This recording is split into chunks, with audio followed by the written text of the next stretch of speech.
Shit. All right, Kelly, we're live. Hello, everyone. So today is going to be the first day that we don't fumble around and fuck up the links. We got all that ready. And I'm going to pull up George's tweet that kind of describes why we wanted to do this conversation. The conversation is Freelancer to agency. The idea of going from a freelancer and starting an agency based on your freelance work. And everything that happens there between. Why do we think this way? Why do people think that's a path to choose? In my opinion, it's two very different things. And this was the comment that kind of like got Kelly and I thinking about this. Are you sharing it? Not yet. Oh, there you go. Okay, great. Okay, so can you zoom in on it? I'm old. Yeah. My eyes are going. All good. My bad. Okay, so I'll read it out loud. There you go. The other thing I have learned is that having an agency is overrated. So many devs feel like they have to become a $10 million agency to have made it. That's not it. I have so much respect for developers who have clearly decided that their work is best as a freelancer or employed and have stopped themselves chasing the agency dream because they know it's not something they need. At the moment, I'd make more as a full-time developer for my agency than I can actually owning it. All right, so that's the comment. There's so much in there. There's so much in that. So we're going to unpack this. Let me stop sharing and let's talk about this. So Kelly, as the resident freelancer, I guess you could say, like, where do you want to start this conversation? Well, okay, so let's just sort of set the stage. I have never started an agency or run an agency. You have, is that correct? I guess, like it was a small one. Like I was freelancing and I had more inbound requests at one point than I could handle myself. So I started farming that work, the actual hands-on dev work, out to other agencies and freelancers. And I was doing more of like the product, like the client-facing stuff. Yeah. So is that an agency? Kind of, well, I guess. It's not just me. It's a great place to start, actually. What's an agency, right? Like, because I have an agency account on Bubble. That does not make me an agency. I would never, ever call myself an agency. That's just like there are benefits of having that type of account that allow me to do my work better, right? I am pro Bubble agency account, FYI, and I think it's worth it. And if anyone wants to talk about that, happy to talk about it. Yeah. Although it's expensive. Okay, so an agency, I think of an agency as there's a leader of the agency, one or two or a few people, and they have work and the other people do the work for them. They are not building themselves. They're managing other people building the stuff for clients. And when I think of an agency, I think of like it's a business versus a person or a group of people, right? You could have a collective, like a few devs that kind of share work and, whatever, but the business takes all the money. They farm out the money. They are managing the relationship. They have the contracts. They're managing problems or, like they're getting the clients. Their role is all of that business stuff that as a freelancer, I have to do myself, right? So that's what I think of when I'm thinking of an agency. In terms so of it sounds like a freelancer is all of those things, and then like if you run an agency, then you're only doing like the business management part. Like seems like by that definition, like you've removed yourself from like the hands-on, like what the service that you're delivering, and you're just running the business now. I mean, I'm sure like I think George, Collier, I think he still does build. I don't think it has whatever. I've never run an agency, so who am I to define what it is? But like, that's just what I think of. I think, as an agency owner, you certainly can build, if the agency is small enough, or if you make that a part of your, if that's really important to you. However, I don't think you could possibly grow an agency if you're building. I think your job as the agency owner is not that anymore. It's not, you're not building anymore. I think most people would agree with that definition. Yeah. So George said something really interesting in this, where he said, um, chasing the agency dream. And when I read that, I was like, wait, huh? And because this sounds like a nightmare to me, running an agency. I have never, ever understood what is the draw to this. Like, what is the dream? What do people think they're getting by starting an agency?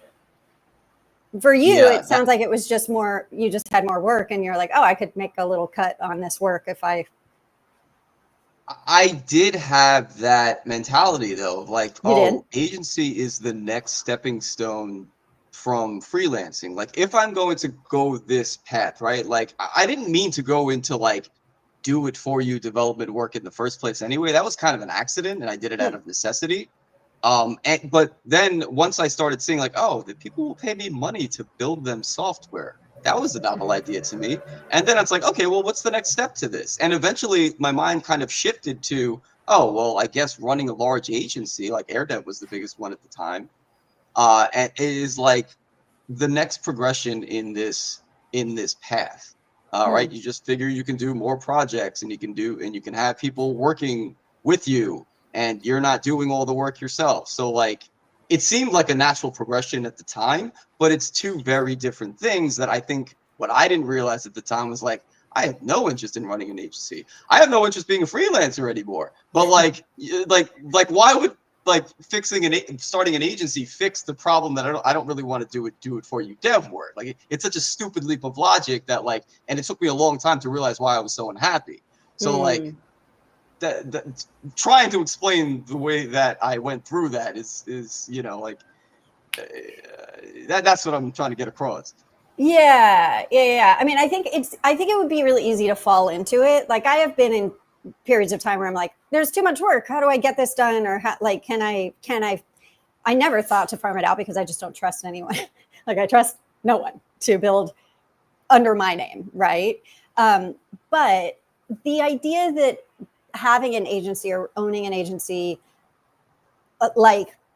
is better or more impressive is just very confusing to me, because I look around the bubble space and I'm like, I've seen the work a lot of these agencies do, and not all of them. There's some who do great work, but like several of them are just terrible, the work that they produce. And so I'm like, why would you want to associate yourself with this this part of our space that has, I think, kind of not the best reputation? But maybe I'm coming at it from a different, like, it seems like a downgrade to me.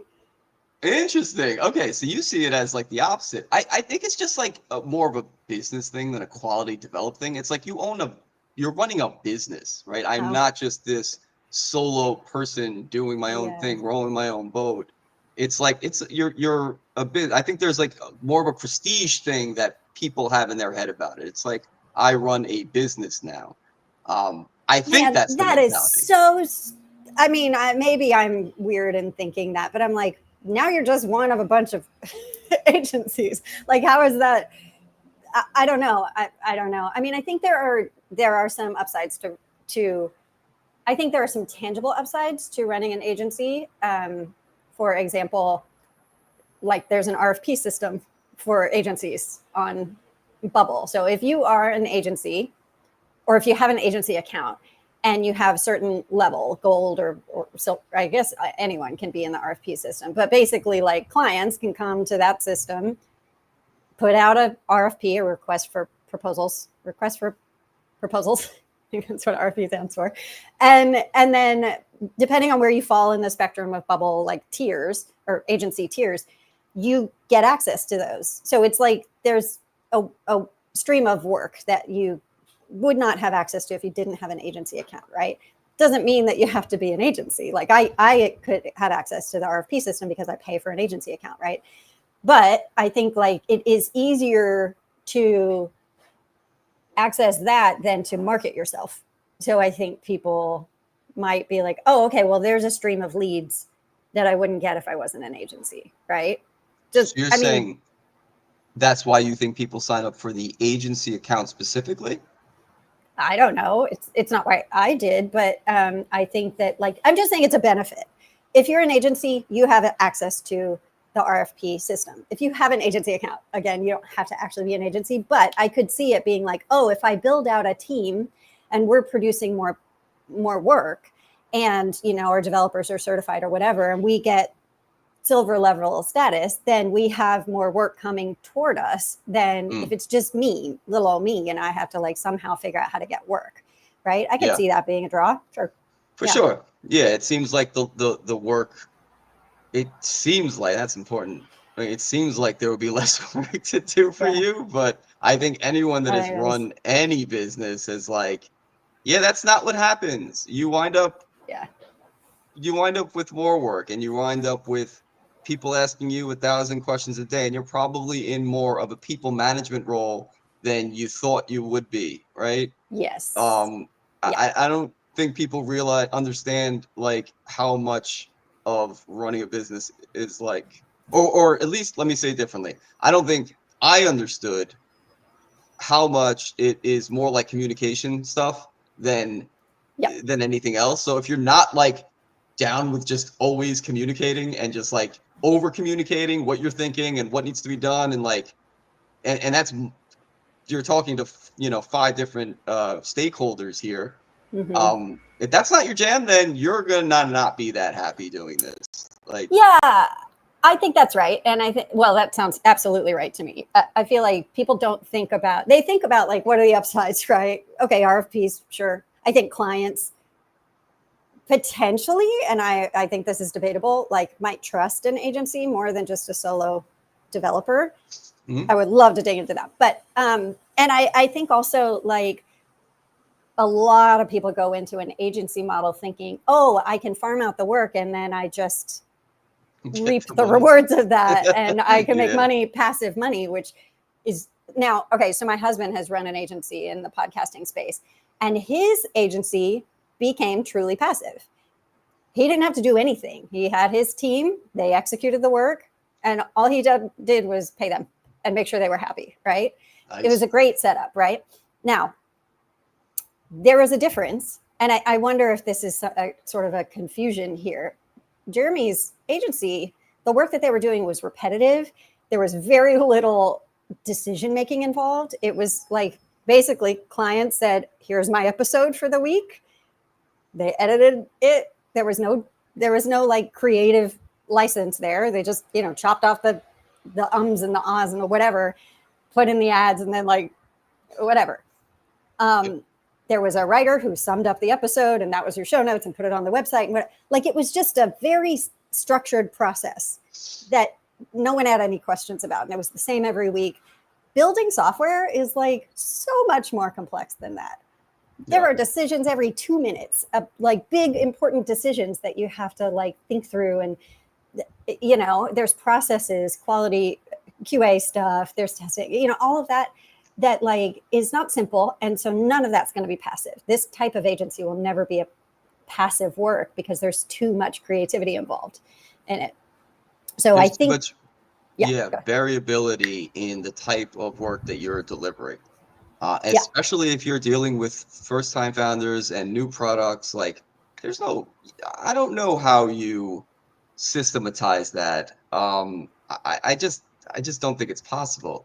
Well, AirDev has done it, I think.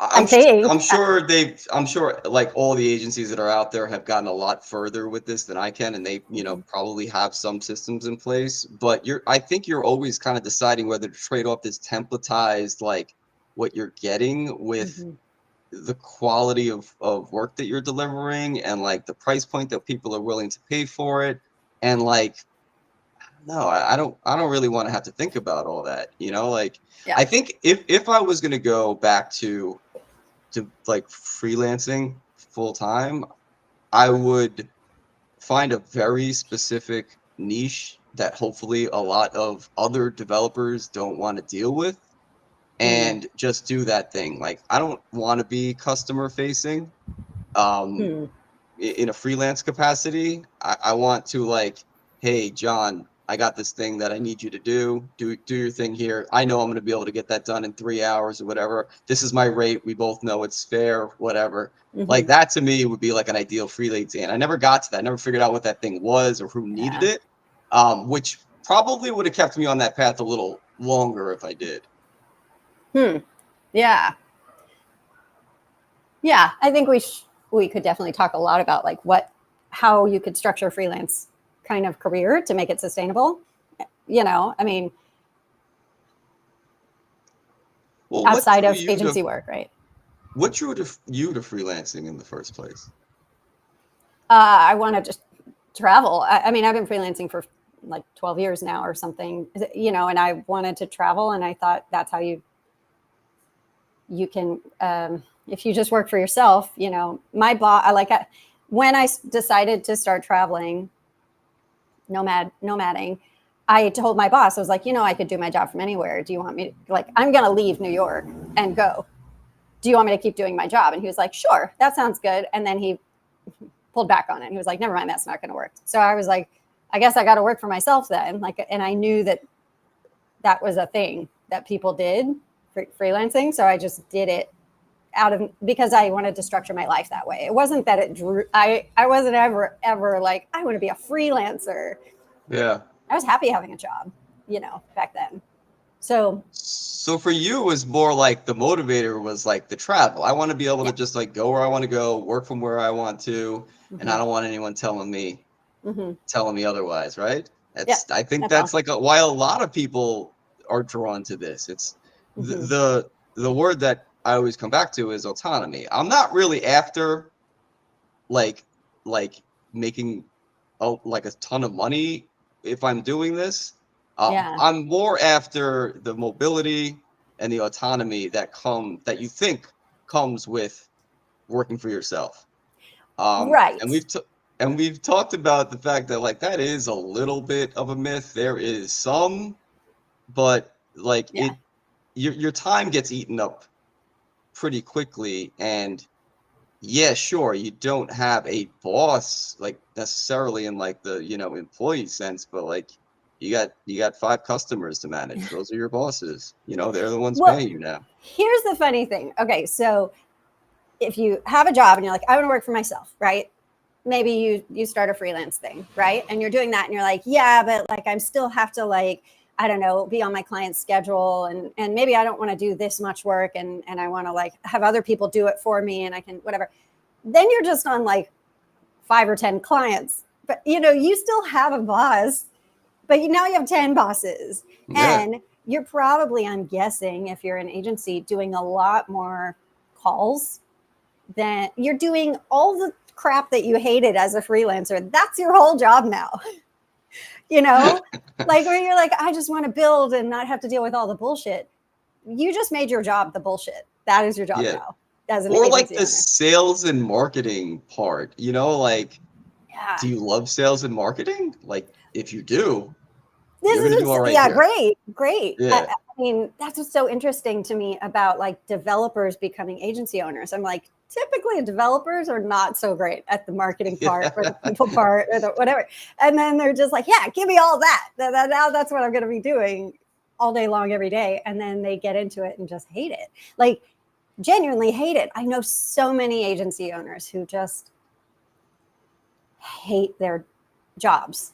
And I mean, okay, so we should talk about some of the downs. Well, one more upside, I will say, of an agency. And this is, I think, both for clients and for maybe for the owners, is that in an agency, you can distribute the roles in a way that I can't as a freelancer, really, right? So if you have like a project manager, and then you have the designer, and then you have the developer, you know, actually building it, and then you have a QA person, and you have an account manager, right? Like you have these different roles that you can get people who are good at that thing, and they're managing that part of the process, right? So I think there's some value, some real value there.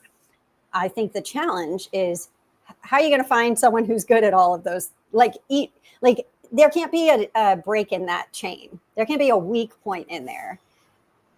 I mean, surely there are weak points in there, but like if the value of it is having a specialist in all those areas, but you don't actually have a specialist in all of those areas, then that's problematic. Also, just the nature of software or building like this is like those things are very interconnected, design and building, and then interfacing with the client. Like if different people are doing all of those things, and yeah, I mean, like then it's not going to be as cohesive as of a project as it could be or should be, right? Now, can you find a freelancer who can do all of that? It's pretty rare, right? So maybe this is just kind of a moot point. But like for me, I know if there's an aspect of the project that I am not going to be good at, then I will just farm out that little piece of it to someone else, have them come in, and I'll find the best and then just bring them in. They don't have to be on my roster, right? Yeah. I just find whoever is I don't available. think that's a moot point at all. I think it's a very important point. It's like you mentioned before about the credibility of like a team, like having a team, and that may be attractive to probably a larger customer, someone that will pay you more money for this team effort, because we're all specialists, different areas. So like you were going to speak to that a little bit, I think, before, around like the credibility of working with multiple people as opposed to just you yourself as a single freelancer. You're saying for the client, like? Yeah, I think so. In terms of Yeah. like getting customers.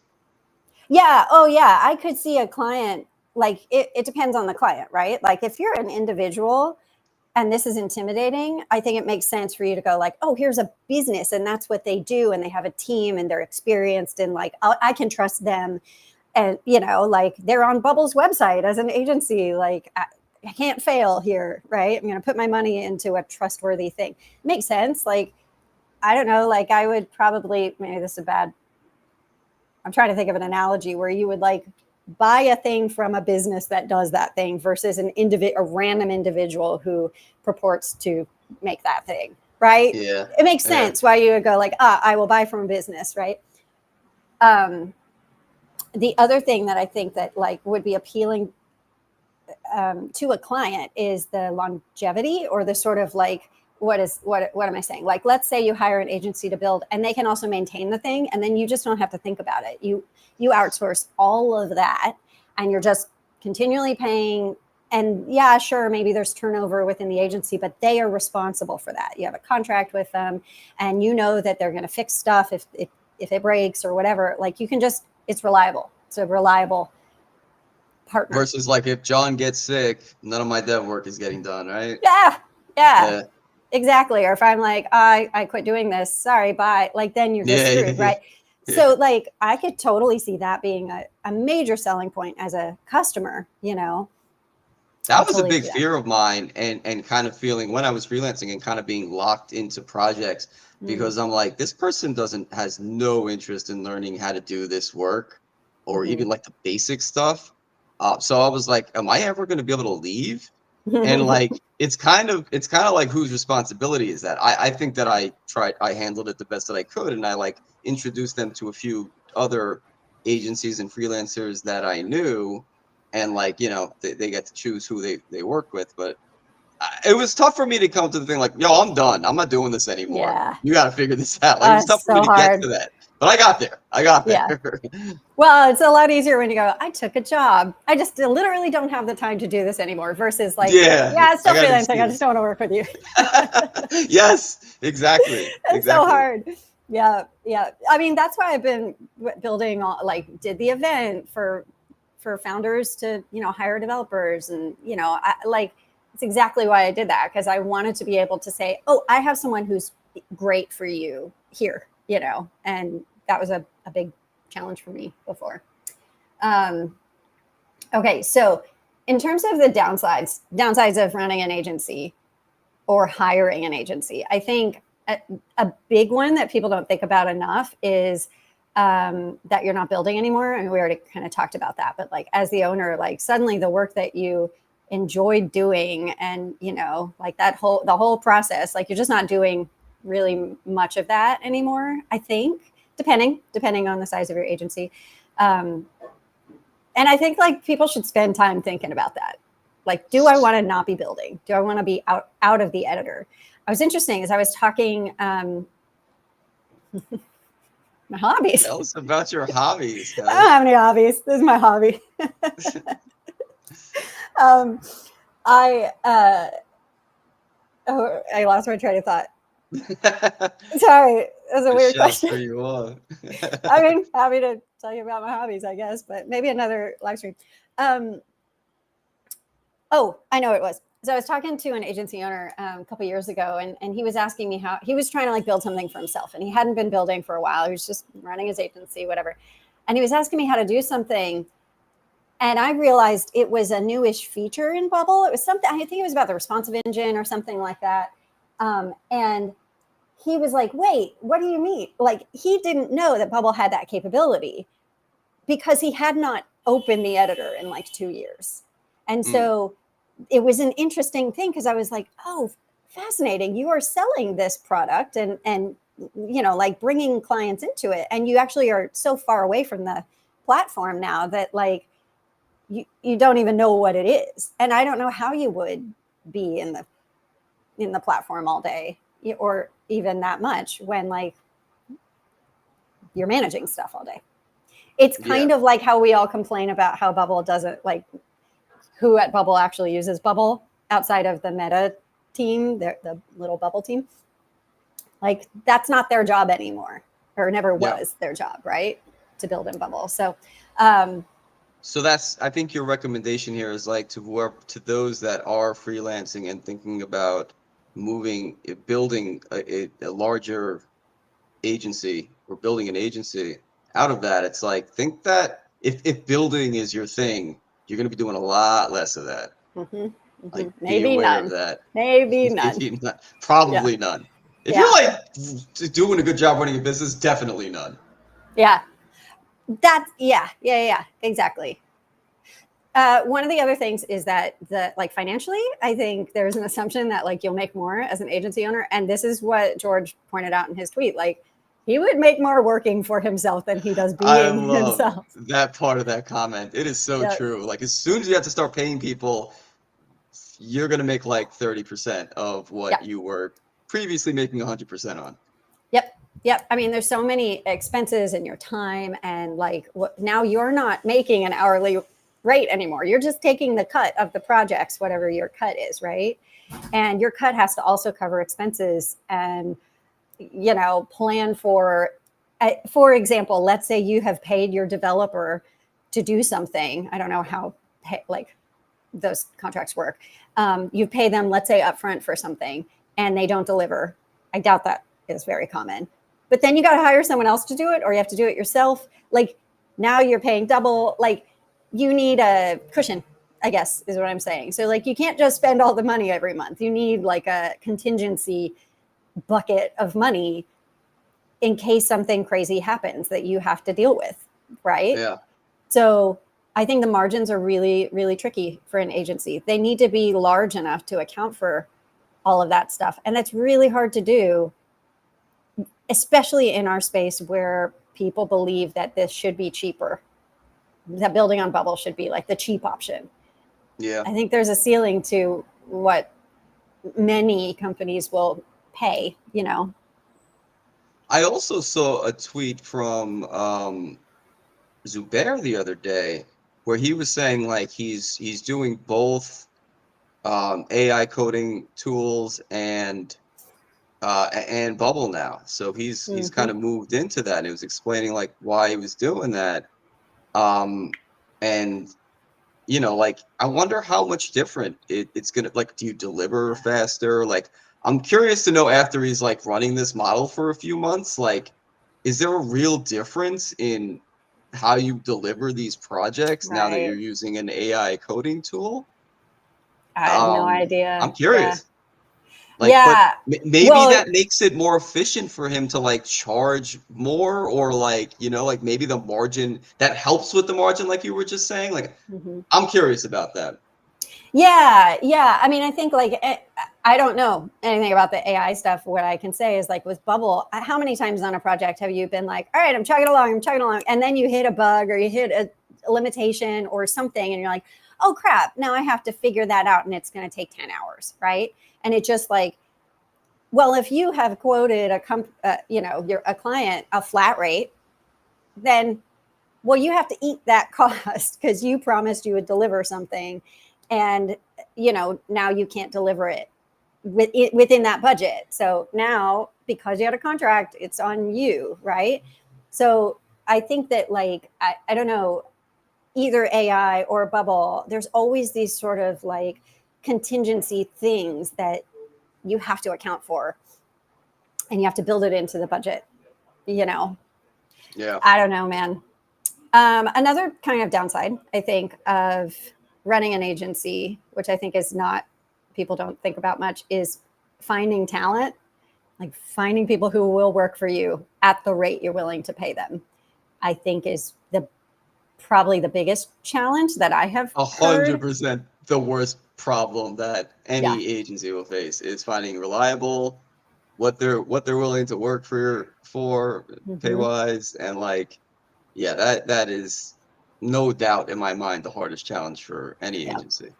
Yeah, well, so I know an agency owner who, he had that problem, and he was like, all right, I'll just bring in my friend who is really smart, and I'll train him on Bubble. And then, like, now I have the, and he did that, and it was great for like a couple of years. There was a ramp up where he had to learn, right? So you got to train and all of that. And then he had him, and then the guy got too good and was like, wait, I can make more money over there. So he bailed, right? And like started his own agency. So it's like, I feel like that happens a lot. A lot. Yeah. Yeah. I mean, I think that like finding talent in this space is just so hard. So hard. And if the whole foundation of your business is having the talent, like, oh, you better be ready to, you either need to pay people a ton, which doesn't exist in the bubble agency space. So that there's not that, or the draw to these developers is that they don't have to deal with all the admin. They can just show up and go, yeah, I'll take that project, and just do the project and then sign off at the end of the day, right? I don't think that's actually very common. I mean, I think it is common to be like, okay, I'm on the agency's roster and the agency just feeds me work and I don't have to market myself, right? But because the pay for agencies is so much less than you could make freelancing most of the time, and they have quoted, for example, if they quoted the client and said, this project will take 100 hours, but you as the builder spend 200 hours on it, and you as the builder don't have any control over what the agency quoted, but you just want the work, so you need the work, right? So you take this 200-hour project and get paid for 100 hours. You just are making half of an already low rate. Yeah. It just sucks. It just sucks for everybody in what I understand is many cases, agency situations. I've worked for, sorry, go ahead. I was just going to add to, I think, like you said, you called out the draw, like, yeah, like I don't have to deal with marketing myself. And like, that is a big draw. I think that's underestimated. There are a lot of people that know that that's not one of their strengths, and they like don't want to deal with that ever. And like, respect, because I don't. But the other draw, I think, is like, it's kind of like a stepping stone. I think most of the freelancers that I've spoken to, they look at agency work like a stepping stone to, like you said, maybe starting their own thing, getting more experience on whatever development platform they're using, having some structured, peer-to-peer mentorship, like you're working with a team now, so it's not just you. That's a promise, or that's like sometimes that's promised, but not the reality. I know, but I think like that's why somebody would join, and like, but there's like, even if they have that mindset, I got to think that that's the majority. This is just people that I've spoken to, so I'm talking out of my ass right now. I don't know how many people actually think this way, but most of the people that I've spoken to, that's the way that they describe it. And like, there's an expiration date to that. I think like 1-2 years, you're probably moving on and looking for the next thing. So cycling that talent is real. Yeah, the cycling out. I think that's right. So I think Luis is right.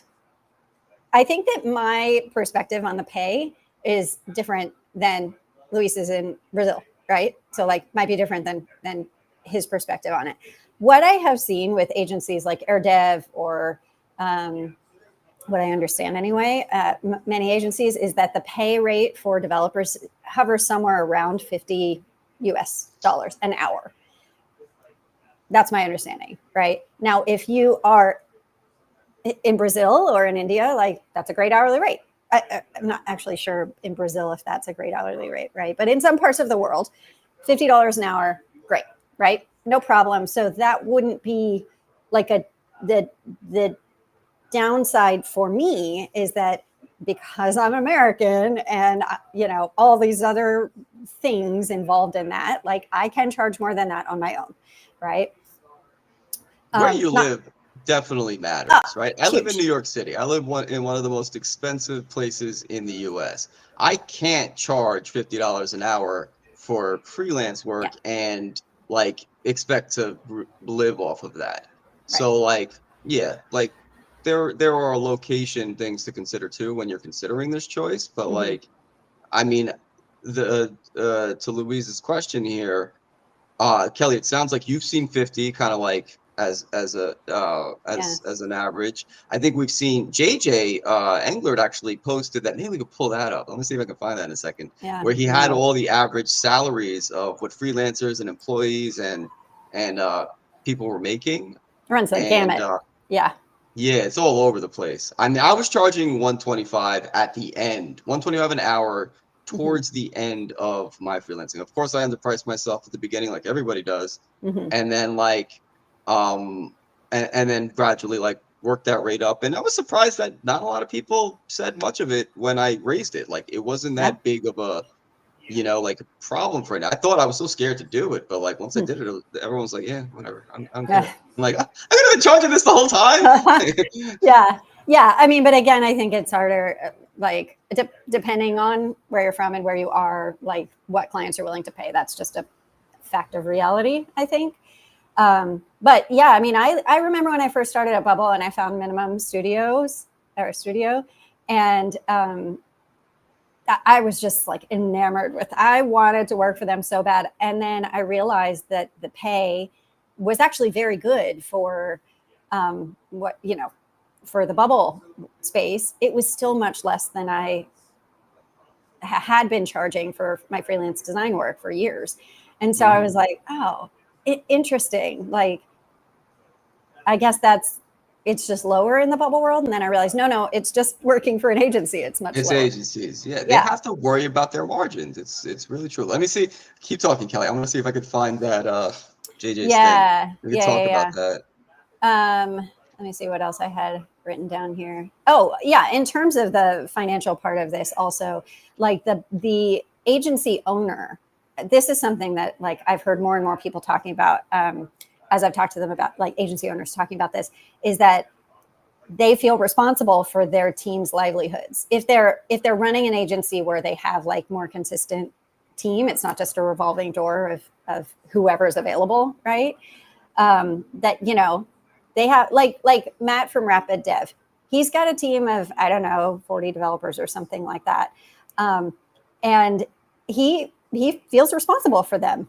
He doesn't want to just like, not that he's talking about shutting down the agency, but like, what if he just said, fuck it, right? I'm just going to quit this whole thing. He's got 40 people who now don't have a job, So there's like this pressure of, yeah, I don't know. What would you say your keystone skill is here? Keystone skill. That's a hard question to answer. Yeah. I think people would say it's design probably, but I don't think that's right. I think it's like. And what do you mean, Fischel? Do you mean keystone skill that makes Kelly a good freelancer, or just like a skill that Kelly is very proud of in life? Like what in what context of this skill? While he's answering that, Kelly, I found the thing here.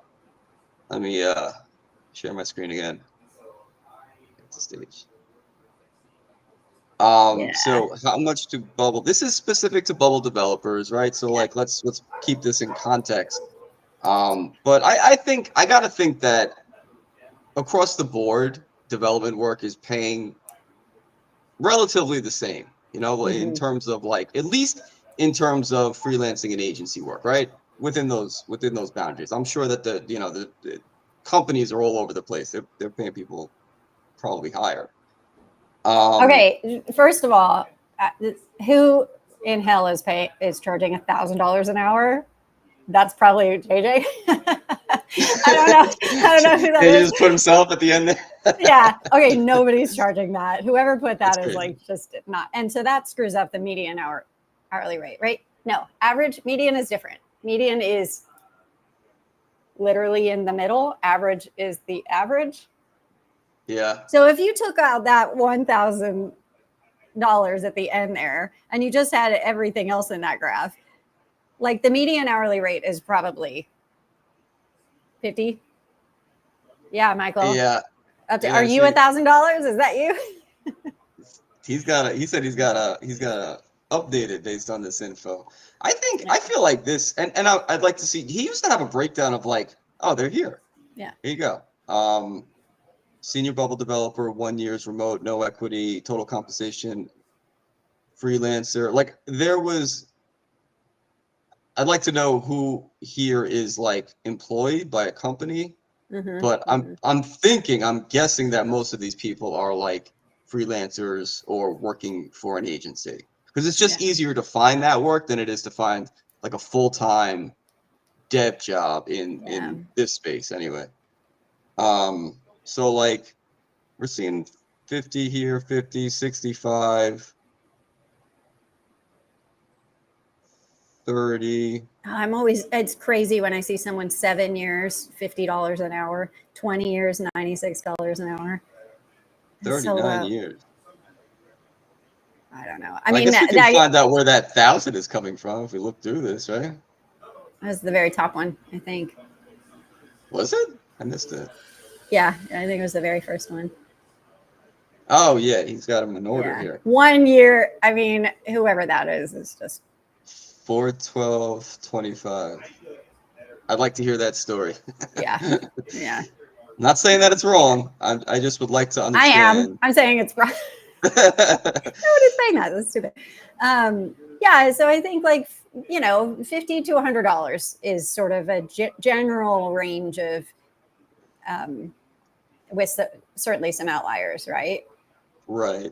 And so like in that case, an agency, like agency pay is fine. If you're able to accept the lower end of that, that makes a lot of sense, right? Yeah. 180,000 is the top. Median compensation package around 55,000. All right. I mean, I'm not very surprised by these numbers. Yeah. I mean, I think you can make the median at an agency. I think so. I'm guessing that they're probably around that, and I'm guessing also that most agencies are paying hourly and not a fixed salary. I don't know that. Again, I don't know. I mean, I think like there's still going to be a cap on it. I would guess in most cases, Yeah. Like, yeah, if your client said, I want this project for this month. Now, okay, there's an agency in Australia. I forget who runs it, and they do flat rate projects, but their projects are templated. They only take specific types of projects, and they build from a template or a little library of templates that they themselves have built. And I'm talking bubble templates, right? And so they're just executing some variation on this very structured thing that that's their niche, is like whatever that type of app is, right? Maybe it's marketplace. I have no idea what it is. And so they are able to flat rate those projects and have a predictable kind of, this is what we know, this takes this much time because we've done it so many times and we have our processes, right? So they found their system. Yeah, they found their system. And so that is a lot more like my husband's agency, where it's like more clockwork, right? Yeah. But I think that's probably pretty rare. And most founders aren't trying to build just the same thing everyone else is building. They're building something that's like a different thing. And you just need a more bespoke kind of build, right? Yeah. Yeah, and as a builder, I'm like, I don't want to have to build in. This is why I don't work for agencies other than the pay part. I only really work with Brenton at his agency, and that's also a little bit rare, right? But because I want to like build the way I build. I don't want to use their naming convention. I don't want to use their templates. I don't want to use their navigation system. Like, I want to build the way that I have determined is the best way to build. You want your way. I want my way. Kelly wants it. Kelly It's the wants best her way. way. Yeah, exactly. Yeah. So I don't like fitting into somebody else's, thing. Yeah. Understood. He clarified that keystone skill as a freelancer. I have an answer for this for myself. Okay. You want me to go first? Yeah, you go. All right. I think that the thing that set me apart from other freelancers, and it's not a technical thing. It was drawing out what they were really asking for. I was really good at that because I would ask a million questions. And I think it comes from the fact that I was trained as a consultant in the HR space. So I was trained like you're not going to be judged by the quality of advice that you give. You're going to be judged by the quality of questions that you ask. So I always, and that was like some of the smartest advice that I could learn from working for a big corporate company. And I didn't realize it at the time. I was like, it's bullshit. But like, like I was ignorant at the time. I realized later in life, like, oh, that is a skill. That is a skill that a lot of people do not have. So I think carrying that from my background into freelancing really helped me earn credibility with a lot of the people that I was working with there, because they were like, yeah, the other ones didn't ask me any questions. They were just like, yeah, I can build that. I can build that. 5,000, 10,000, they got an automated email from the RFP that they submitted with a quote and a timeline. Are you fucking kidding me? Like, come on. That is never going to work. Yeah. Yeah, I would say that's probably my keystone skill for sure, is the like asking questions. Yeah. And like really like digging, and not just taking the first thing. Yeah. And it was also my first, like the first time that I worked with an agency. That was my biggest complaint about them, is that they didn't really ask me any questions. They just took my document, which was not well designed for technical specs, because I didn't know how to do that back then. They just took it and then built what they thought it meant, right? There was no communication in this 3-month window. I didn't hear anything. I didn't get any questions. This is when you outsourced work to an agency? No, this is before all that. This is when I quit my job to like work on this untested startup idea that I had. And like before I found Bubble, this is the reason that I learned Bubble. Before I found Bubble, I outsourced it to I actually knew about Bubble, but I found it too difficult to use at that time.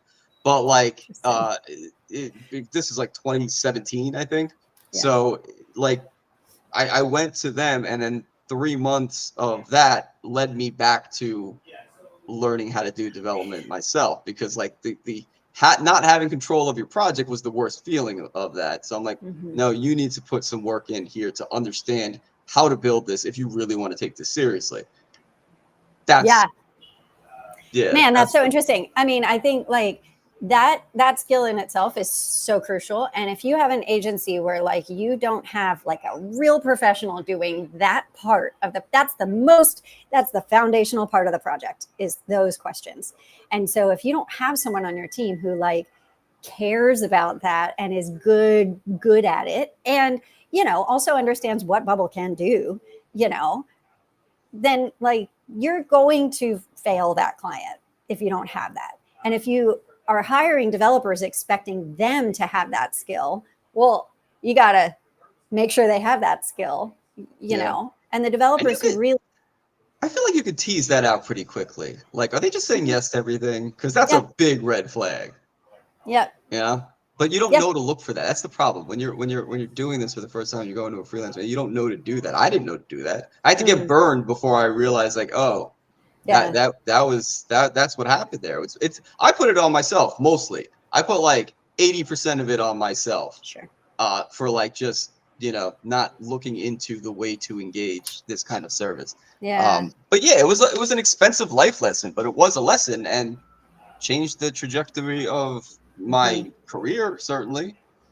So that is, so kind of backtracking a little bit to like, once I failed at that, I would say, like, once I realized that no one cared about the problem that I was trying to solve with that, you know, like that startup idea that I had, that's when I started taking freelancing into consideration. Have I told you the story about, like, I was bartending and okay, Oh so this is when I started. yes, yeah. No, Yeah, tell it. It's a good story. I'll say it again. So after I ran out of money and figured out this wasn't a problem that people cared about, I started bartending at a TGI Fridays here in Queens just to make money. And while I was there, I couldn't remember any of the drink recipes because the fucking book was like this thick. It was so many drinks. And so I made an app to store all the drink recipes, so I could just kind of look them up on my phone. It was easier, and people didn't really know what I was doing, so it wasn't so obvious that I was like fumbling around this book. And then I showed that app to another bartender who just started working there, and she was like, "You know how to build apps?" She's like, "Where'd you get this?" I was like, "I built it." She's like, "You know how to build apps?" And I'm like, "Yeah." And she's like, "Why are you working here then?" And I was like, I never thought that people would pay me to do this. It never even occurred to me until she said that, because I didn't see myself as like any kind of professional developer at that point. I just like did this because I had this startup idea that went nowhere, right? That was my only context. And then it took her kind of pointing that out, like, oh, people will probably pay you money to do this. I was like, oh, yeah, I should probably try that. And that's how I got on the freelancing track. How long was it before when you started freelancing and then you kind of started farming work out to other people in an agency-ish kind of way? Probably about 2 years, I would say, because it was COVID. Okay. It was 2019. I quit my job right before COVID, and then COVID hit in December. And I was so upset about it because, well, no. Wait, that timeline doesn't make sense. Yeah, I started freelancing around January of 2020. And then I would say, yeah, about 2 years. About 2 years is the short answer to that. I feel like this is a guess, but my assumption with all these little small agencies that pop up is people start freelancing and they're like, oh my God, this is a whole new world and there's all this work and, you know, and look what I could build. And then they do it too quickly, where they haven't developed these sort of like understanding of what's important, the like asking questions. They just haven't developed those big skills yet. Yeah. And then all of a sudden they're just like have a team of people doing who knows what, and they don't know what to look for in them, and they don't know like what to manage or how to manage, or, you know, like it feels like it moves quickly. People go right from freelancing to like, oh, I'll just build an agency. And maybe I'm wrong about that. I think that's just been something that I've sort of noticed that I see here and there. So I kind of feel like you should either, if you're going to build a thing like that where people are reliant on you, you either need like experience working in that environment and learning from it, learning what works and what doesn't work, or you need like significant experience on your own learning what works and doesn't work before you kind of move into that sort of different space, rather than just like immediately going into it like it's an obvious next step. When I think about like the Mike and Yusuf, I always use them as an example of like a good agency. And part of which company? Which agency? Minimum Studio. Oh, Minimum.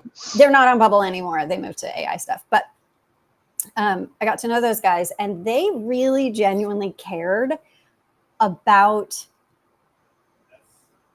running an agency. Like they were really good at that, and like nurturing talent and managing people and figuring out systems, and the best way to like interface with a client is it the developer? Is that the best way? Or should we is it one of us? Like they really like teased that out and made it a point to consider all of these things instead of just like putting on blinders and going like, I'm gonna do this thing, right? They were like really into running an agency and very intentional about like, this is the type of work that we need to focus on, right? Yeah, and that we feels want like to be the doing. right people to be doing that, you know. Yes. Like you have to kind of be interested in learning more about how to do that well. Yeah. Otherwise, you're putting out shit product. Yeah, and also just like being willing to. This is one other thing that I've seen a lot of agency owners talk about is like there's this sort of frequent panic where someone drops the ball, someone on your team drops the ball, for whatever reason, and you have to pick it back up. And you have a life and you have all these other responsibilities. And all of a sudden you're in the editor fixing some crap that someone left undone or broke or whatever. And you are having to do that, even though you don't spend enough time in the editor to be able to jump into that. It's just like panic, frequent panic, you know, or you have taken on a client and then all of a sudden your developer is just like not available. So now you have to fill that space, you know, it's just like constant panic. And I feel like those guys at minimum, it knew that. They anticipated that. And so they built, I'm sure they panicked at some point, but like we had a lot of conversations about this type of thing. And they just like were able to anticipate those things and manage them. So I think like that's a key part of it if you're going to run an agency is seeing where that stuff might come up and being okay with the panic that might be in there, building that into your day or your week, you know, or just like addressing why did we panic here? What happened? How can we prevent this from happening again? Like taking all that very seriously is, you know, like you're gonna have to do that if you're running an agency. Yep. Well, I mean, I never will. Right. So. I never will either. The two most unqualified people to talk about this. I know. Well, I mean, you kind of did it, right? I mean, to some degree, anyway. I think why I feel like I can speak to this is that I saw what I had to do and I was like, no, I don't want that. And that's when I kind of backed off and was like, I need a different path here because this is not the direction that I want to go. Mm-hmm. You know, like that's why, like, you know, that's why it's interesting to me. But like, it's not a path that I want to take. Okay. Yeah. So he's talking about the event that I planned, Find a Dev Day, which, Manon, the reason I removed you is because we said no agencies, and you joined, and we're like, I'm here, I'm an agency. Yeah, it was like specifically for freelancers. Sorry, Manon. This is an event that Kelly ran. I completely misunderstood what he was saying here. Kelly he's talking about me. He's giving me shit. It's all right. Give me shit. I'll stand firm on this one. Yeah. Cool. Well, and that's right. Actually like a final little button on this, just a personal kind of button for me is that like, I have referred a lot of work to other developers over my career in Bubble. And anytime someone says, oh, I started an agency, I'm like, oh, I got to cross you off my list now. I won't refer work to agencies. I mean, very, very rarely. And I can think of a couple times I've done that. And the reason why is because I know it's not you doing the work. I know you are hiring someone else to do the work and I don't know that person. So I can't trust that they're going to do it well.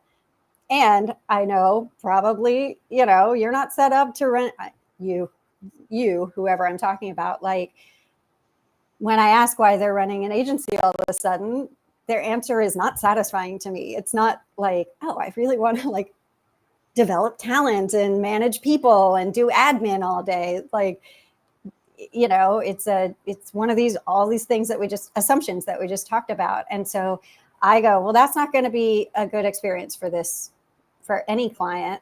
So I'm not going to refer. And that's why I did not include agencies in the event that I like the idea of supporting freelancers and passing them the work, but there is an agency that I will refer 100%. This is one of the ones that I worked with. Have No Code. They're based in Poland. Oh. These are the most, what do you call it? Like reliable. This is the most reliable agency I've ever worked with. They deliver what they say they're going to do. So if you know Have No Code, shout out to Kamil and Emil. They're good. Yeah. And I just want to like follow up. I'm not saying all agencies are bad or I would never refer an agency. It's that I can't, for myself, I'm not going to refer work to someone who I haven't seen their work and I don't know their processes and things like that. Right.